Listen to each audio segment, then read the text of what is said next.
Hey, y'all need a break. Listen to these stories from r/AskReddit. What rules were put in place because of you? As a kindergartner, I once fell asleep in the bus. When I woke up, the bus was in the garage and I had to yell to get someone to get me out. So to this day, every bus driver in my school district needs to walk to the back of the bus and check every seat before they park the bus. Seems like a good rule to have. One of my favorite childhood moments sometime in 3rd grade. I got watermelons banned from handball.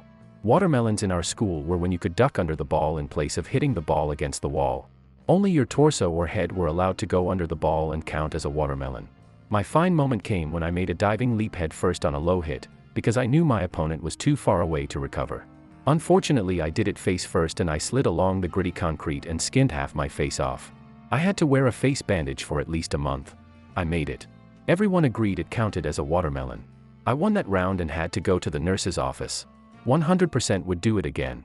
The next day watermelons were banned and everybody hated me while high-fiving me at the same time.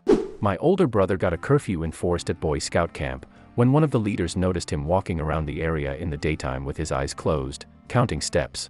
He may have just been practicing being blind, but the adults assumed he was figuring out how to get around at night without lights so he could get into some kind of mischief. Which, knowing my brother, was also possible.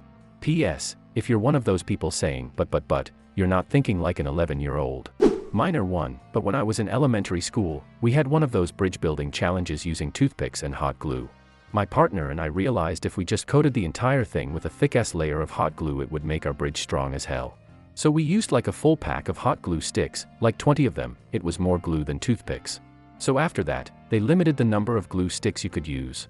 I did something similar in school. They were having us build bridges out of dry spaghetti noodles and gumdrops. The one that held the most weight would win. It was a physics class and they expected us to build elaborate lattice structures with gumdrops anchoring the ends of each strand of pasta. The idea was probably to learn something about force and angle and such. Instead, I figured out that if I squished the gumdrops into a paste with my hands, they basically became glue, and used that to turn multiple strands of spaghetti into larger rods. I won, but my teacher looked pained about it. I mean, technically you demonstrated that when you combine materials together, they often become stronger than they would have been apart. Like when you put a steel rod inside of concrete. You can no longer skip to the end of training videos at Wendy's. I completed about 10 hours of this training when it was implemented, after I'd already been working there a year, in about 45 minutes. Open, skip, skip, skip, skip, do test, rinse and repeat. I was quite proud of my estimated time 45 minutes, time to completion 2 minutes. My store, which is a franchise location, got a call from corporate like an hour later. I didn't have to redo any of it though. The company I work for, the videos are skippable. I always skip them when doing some stupid refresher training or whatever. Nobody seems to notice. In history class in high school, there was about 10 of us really close friends. We would take every opportunity to make your mom jokes. A couple months into class, the teacher made us sign a treaty, promising to stop making fun of each other's moms. We signed it, and started making fun of each other's dads. Improvise, adapt, overcome. My mom got a library card at a new place many months before I did. When she got hers, she was welcome to check out however many books she wanted at a time, so she left with her shiny new card and 30 books for a project. When I got mine, those boots had still not been returned, and new card holders could only take out like 5 books at a time. She still has those books, so like I definitely don't blame the library. Back when Taco Bell had the spinny game where you could win food with a nickel, dime, or quarter. I could feed my whole friend group with $3 because I could win that thing at a 90% clip by jiggling the spinner. Taco Bell then posted a piece of paper stating that individuals could only win once and that no jiggling was allowed. I got the Ryan Steakhouse buffets in Louisville, Kentucky, to put baby changing stations in the men's bathrooms back in the 90s. It's so stupid that baby changing stations in men's bathrooms aren't more common. The only options you end up with are to change your baby on the floor or countertop, or go into the women's restroom and hope nobody freaks out. I got our HR box taken away at work because the HR lady threatened not to pay us if we missed a clock in or clock out. In our defense, the phones didn't always work and the clock-in system was really unreliable, and I printed out the law stating that was illegal, highlighted it, and put it in her box when no one was around. She threw an unholy fit and tried to figure out who put it in her box, and from then on, everything had to be handed in personally, LOL. She sounds like the worst kind of HR person, honestly. Like she should darn well know that's illegal. Oh, she's a grade A crunt, LOL. I'm so thankful that I will be leaving in a few weeks. At a ballpark I worked concessions at, They had an all-you-can-eat promo day where tickets were more expensive than usual, but concessions around the stadium were free, excluding alcohol. So I worked that day and of course it was chaos, but when the lines started dying down later in the game, they started sending some of the hourly employees home, myself included. But of course, I didn't go home.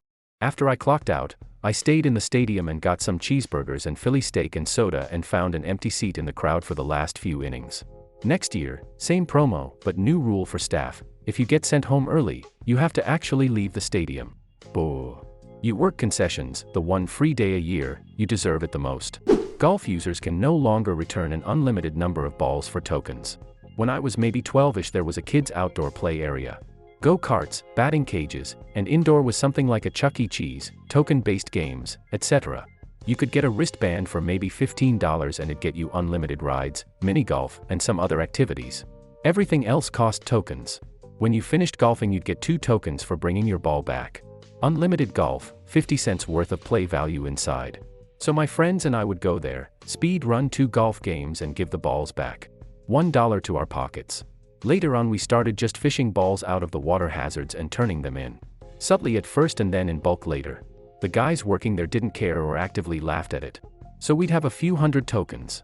Then we started selling them 5 for $1. We stopped buying the unlimited bands. I'd bike there and earn $25 in a couple of hours. Management eventually caught on and altered the token for ball exchange. In middle school I would use Sharpies to tattoo myself. Other kids thought it was cool, so I started charging $1 per drawing wherever they wanted. Principal found out, and after I wouldn't stop, she put a ban on Sharpies for the entire school. Even the teachers couldn't bring them in. I'm a tattoo artist now. Our company operates on Discord, and a lot of people just made it, so their personal Discord became their professional Discord rather than making a second account. It made it easy for managers, including me, to invade the lives of their employees by pinging them when they saw a green light in Discord. I wrote a long email to the directors about the separation of work and home life, since we are a complete remote company. I suggested that we make it a rule for people to have a work Discord that they log out of at the end of the day, so that any messages sent after hours can be dealt with the next day. Since we are a remote company, people are in many time zones, and I don't want to invade someone's evening or early morning when I am in the midst of my work day. The directors agreed, and it became a thing. It is annoying to juggle 2 accounts, but it is better than people in different time zones being up in each other's crap all the time. What I would like to happen is that we use Slack instead, but everyone likes Discord. Male students are not allowed to wear hair accessories. We had the rule about hair not touching collars, couldn't be past eyebrows, or over the ears. I grew my hair out and just put it up in headbands. After receiving multiple detentions and fighting them and winning, the next year, they made the rule. English media class in high school. End of year project was to film a movie. Me and 3 other guys decided to film a gangster movie. Long story short, while filming the final shootout scene behind a local post office, we were swarmed by police and almost got shot.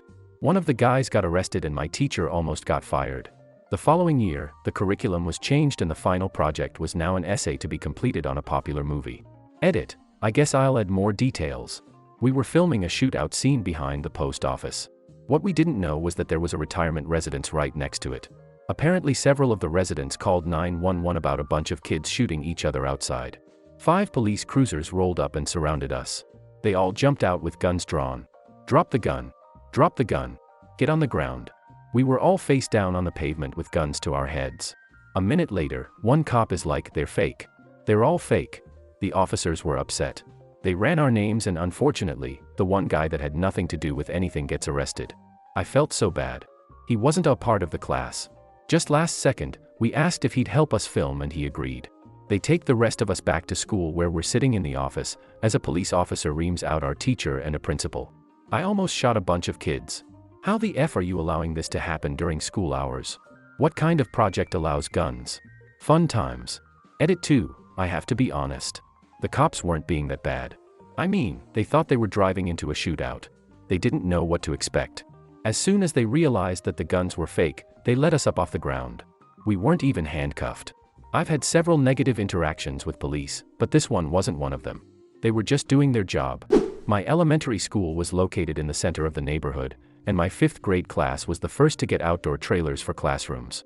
We'd ask for bathroom passes and then walk home. Next year they built a fence around the school.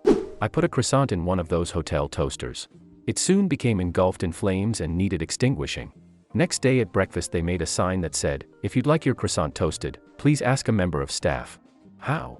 If it's the kind of toaster I'm thinking of, the croissant gets stuck when it reaches the back and the belt continues to move. Stuck soft bread catches on fire quickly in the back of the toaster. Edited to add, I worked at a restaurant that uses these toasters. Our croissants were always very soft and flaky. We would unstick them with our long bread knives. My junior high made a rule against yo-yos in class, after I tried to do a trick and my yo-yo flew across the room and broke a glass beaker set. I'm sorry guys. At least you didn't kill goldfish like Bart. Local amusement park added a "no blindfolds on roller coasters" rule because of me. When I was in middle school, my friend and I thought it would enhance the overall experience if we blindfolded ourselves on the biggest roller coaster at a local amusement park. We got one of those pictures they take on the ride, and there we are, blindfolded in the middle of a tunnel, having the time of our lives. Looking back, we easily could have strangled ourselves or worse, because we literally just used scarves tied around our heads.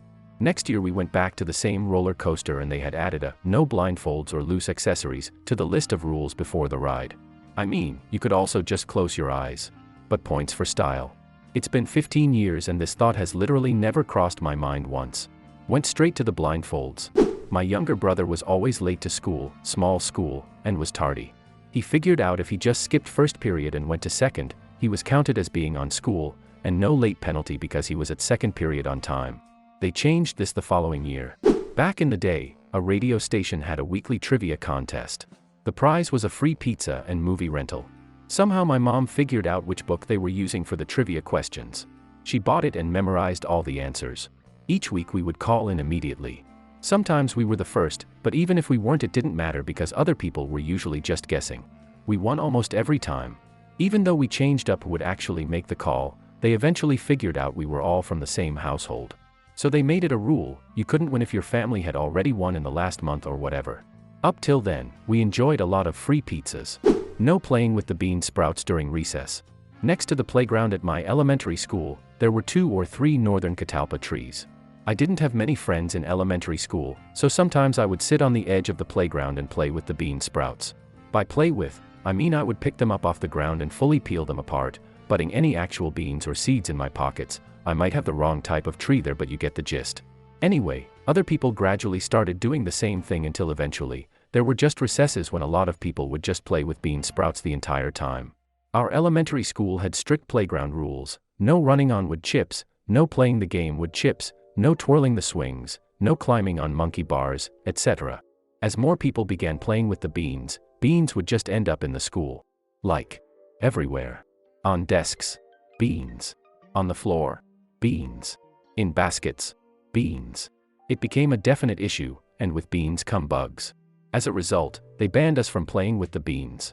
I still did it though because like beans. No more than 4 margaritas per person on dollar margarita and beer night. In college, some friends and I used to go to a Mexican restaurant every Thursday, and often on Saturdays for $1 margaritas. As a group, we would go through a lot, then they put the rule in, then they changed it to $2 margaritas, and $1 draft beers. Uber expense with drinks for clients at my work. Years ago we took a bunch of clients out and everyone had way too much to drink, so I ordered everyone Ubers home. Turned in the expense report to our account manager, just under $400 in Ubers, and she had no clue what an Uber was. I explained to my bosses that we expense drinks for clients, why not expense Ubers? Now if we pay for drinks for clients, we also pay for Ubers. No typewriters in class. I was kind of a crap kid, and while my school allowed us to use laptops, I would play video games. Primarily Warcraft 3. In class. No sound or anything, so I wasn't being a complete nuisance, but I wasn't doing my work. A teacher told me I couldn't use my laptop. I happened to have a 1950s Remington QuietWriter portable, all-mechanical typewriter. It was anything but quiet, with all of the taka-taka-taka-taka. Ding! You'd expect from a typewriter. After one full day of studiously taking notes and doing my assignments via typewriter, my teacher said I could use my laptop as long as I didn't bring the typewriter to class. Thanks for watching. Like, subscribe and share your thoughts in the comments.